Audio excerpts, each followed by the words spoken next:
सुबह को सुकून दे या ना दे, एक कप चाय तो जरूर सारी दुनिया की परेशानियों को खत्म कर देती, सारी थकान से हट जाती है, काम करने का मजा डबल हो जाता है। ये सोचकर बेला ने चाय बनाया और चाय पीकर कुछ देर आराम किया, क्योंकि आज उसे अपनी बेटी पूसी के पास जो जाना था पूरे एक हफ्ते के लिए।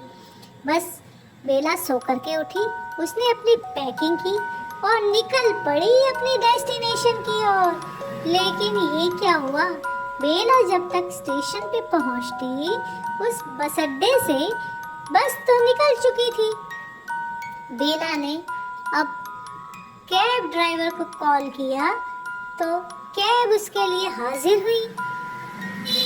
बेला ने अपना सारा सामान कैब के अंदर रखा और आराम से बैठ करके एयरपोर्ट की ओर निकल गई। एयरपोर्ट पर पहुंच करके उसने अपनी टिकट चेक कराई और हवाई जहाज से अपनी बेटी के पास जाने के लिए तैयार हुई।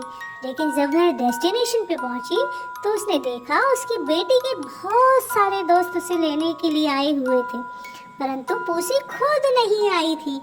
वह उसके लिए खाना बना रही थी। जब उसके दोस्तों ने उसे ये बताया तो वह बहुत खुश हुई और उसने कहा कि सच में अब तो मेरी बिटिया बहुत बड़ी हो गई है। तो बस वह जैसे ही घर पहुंची वहाँ सब कुछ उल्टा हुआ पड़ा था।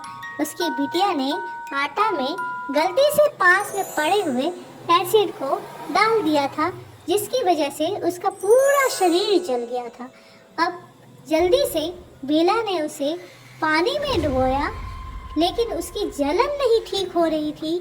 उसने उसे फिर डॉक्टर्स को दिखाना जरूरी समझा और वह बच्चे को लेकर के सीधे डॉक्टर के पास भागी।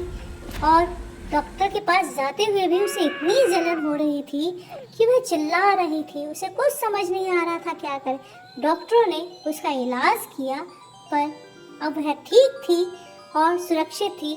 माँ ने अपनी बेटी और उसके दोस्तों के साथ छुट्टियों को खूब एंजॉय किया और खुशनुमा पल बनाया अपनी छुट्टियों को।